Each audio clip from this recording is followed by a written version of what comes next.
Ça tombe bien parce qu'on va justement s'intéresser à votre sommeil avec Christelle.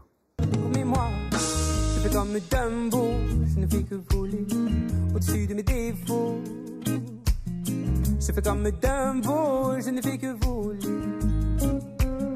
Chère Christelle, bonjour. On ne parle que de ça depuis une dizaine de jours, depuis que l'on sait que les Français dorment encore moins que d'habitude et de moins en moins. De moins en moins et de moins en moins, ça se confirme. Je crois que c'est 6h42 voilà, c'est ça, on est passé en nuit. deçà de la barre des 7 heures qui intéresse particulièrement les scientifiques. On est à 6h45 en moyenne par nuit. J'avais envie de vous dire, et alors ? Et alors, 25% des Français qui somnolent dans la journée. 25%, vous imaginez les conséquences pour notre santé physique et psychique. Et nous allons vous apprendre aujourd'hui qu'il y a un excellent moyen de limiter ce manque de sommeil, c'est de dormir. Alors vous allez me dire, elle est un peu, voilà. Alors, comment ne pas limiter votre sommeil ? Dormez comment ? En faisant la sieste. Oui, c'est devenu le véritable remède. Il y a plusieurs types de sieste. Exactement, il y a plusieurs. C'est comparé à un véritable médicament selon les scientifiques. Alors évidemment, comment dormir ? Quelle est la sieste qui est la plus adaptée à votre profil, comme votre profil à vous, Laurent, puisque vous levez très tôt le matin. Est-ce que vous faites des siestes dans l'après-midi ? Eh bien justement, nous avons posé la question à un neuroscientifique qui travaille sur le sujet depuis de nombreuses années. Mode d'emploi pour la meilleure sieste. La sieste permet de compenser une nuit qui a été trop courte, car quelque part, c'est un sommeil de nuit en miniature. Elle n'en a pas tous les bénéfices, mais un certain nombre.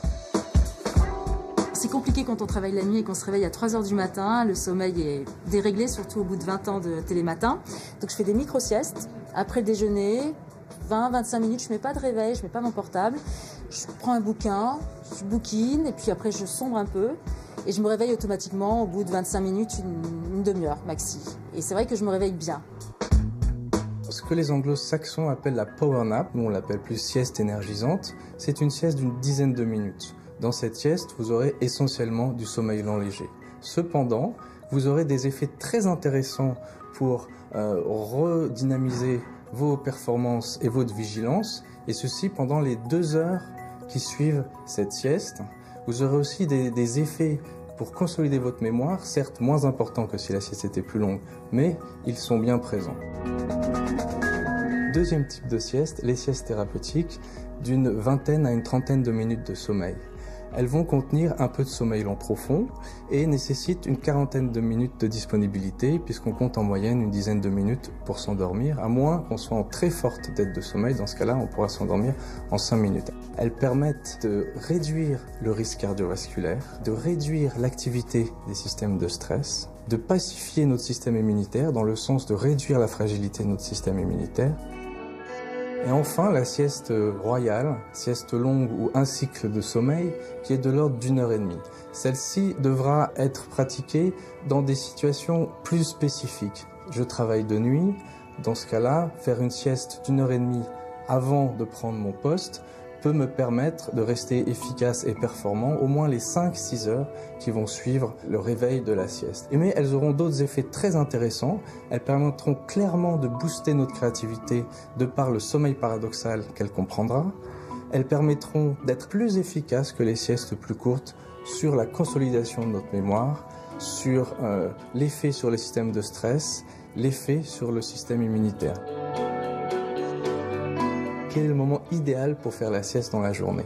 En début d'après-midi, car nous avons en début d'après-midi un creux de vigilance associé à une très légère diminution de la température corporelle. Donc on s'endormira plus facilement dans cette courbe descendante de la température et le sommeil sera d'autant meilleur et plus récupérateur.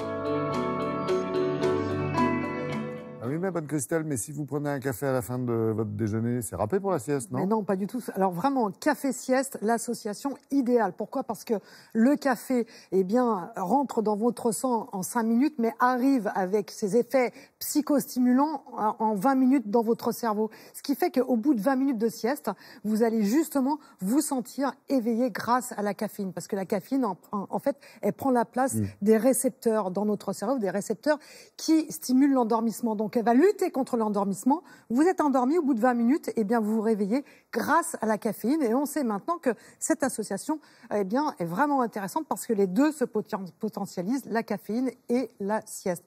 Si vous voulez creuser le sujet sur votre petite sieste, allez sur le livre de Sauver la sieste de Brice Faro aux éditions Actes Sud. Et là, vraiment, vous allez trouver des informations très intéressantes. Sauver par la sieste. Sauver ne pas s'endormir sur le livre. Voilà, exactement. Merci. Mais ne vous inquiétez pas, c'est passionnant, vous en pas sur le livre. Merci beaucoup.